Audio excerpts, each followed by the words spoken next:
Chapter 6, extravagant generosity.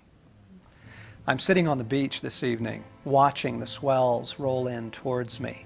Each wave builds as it approaches, ascending, taking shape, deep greens below, sweeping upward into translucent aquamarine, a sculpture in motion, curling forth like shavings from a jade carving.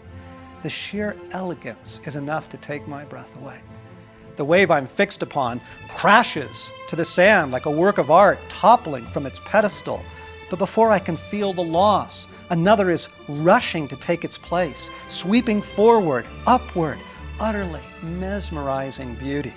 Then comes another, and then another, and another, in an unending processional.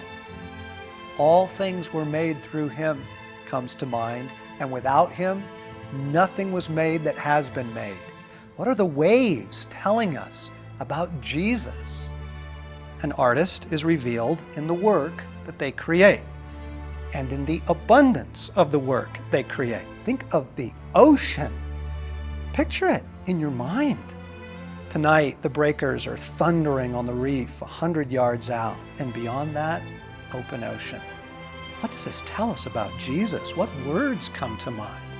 Majestic, powerful, wild, dangerous, tempestuous, like the clearing of the temple, but also gently playful as it laps at your feet, pulling the sand away from beneath you as Jesus ever so gently pulls the rug out from underneath us.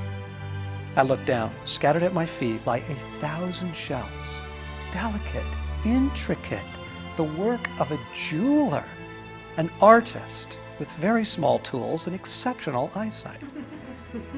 If all this is the work of an artist's hand, what does it tell us about the artist? Everywhere around me, an obsession with beauty and attention to detail. But most of all, I am thunderstruck by the extravagant generosity strewn around, constantly rolling in. It's as if someone took the family silver and ran down the beach, tossing handfuls here and there like a madman. How do you describe this extravagance? What kind of person acts like this? On the third day, a wedding took place at Cana in Galilee. Jesus' mother was there, and Jesus and his disciples had also been invited to the wedding. When the wine was gone, Jesus' mother said to him, "I have no more wine." "Dear woman, why do you involve me?" Jesus replied, "My time has not yet come." Pause. What is his tone of voice at this moment? It makes all the difference. Is he being aloof? Is there a sigh of impatience? Is he irritated? Be careful what you read into this story. His response to Mary seems rude, but that can't be. We know he adored her. My goodness, while hanging in agony from the cross, he arranges for her care. Okay, the beauty of their relationship is revealed here as well. She knows all she has to do is ask. There couldn't have been anything condescending in his reply, for she simply turns to the servants and says, like a good Jewish mother, "Do whatever he tells you."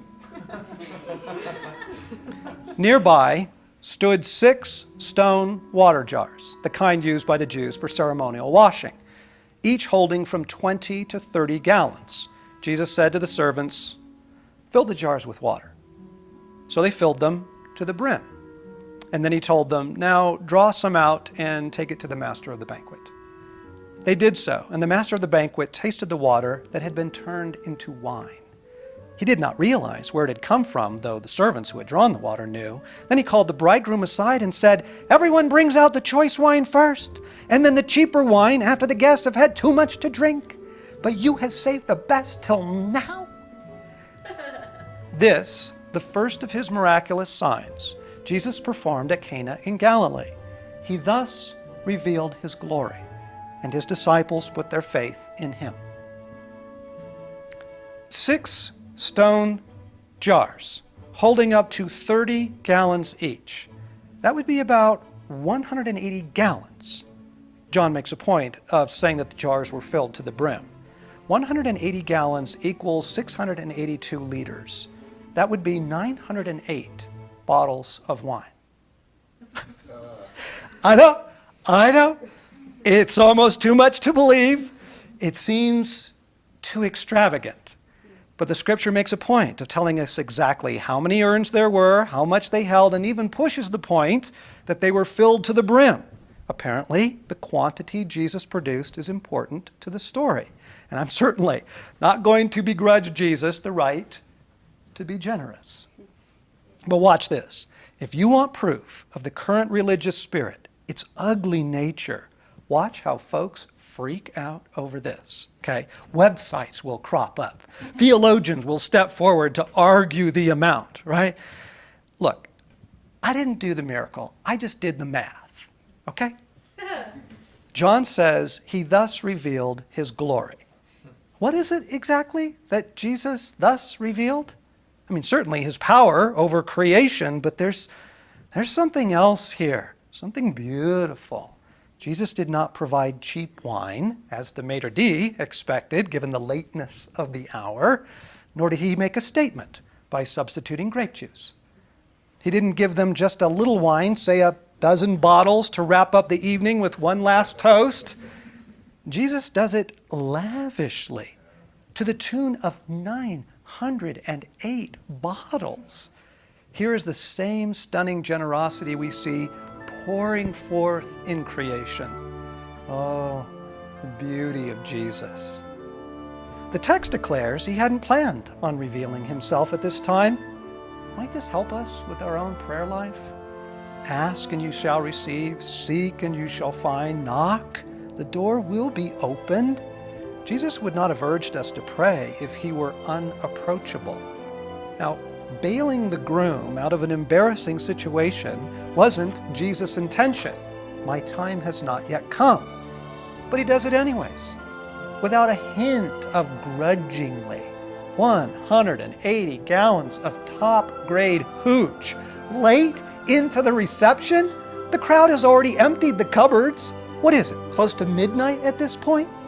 This party is going to carry on for hours.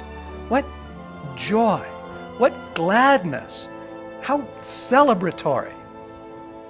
Just like Jesus.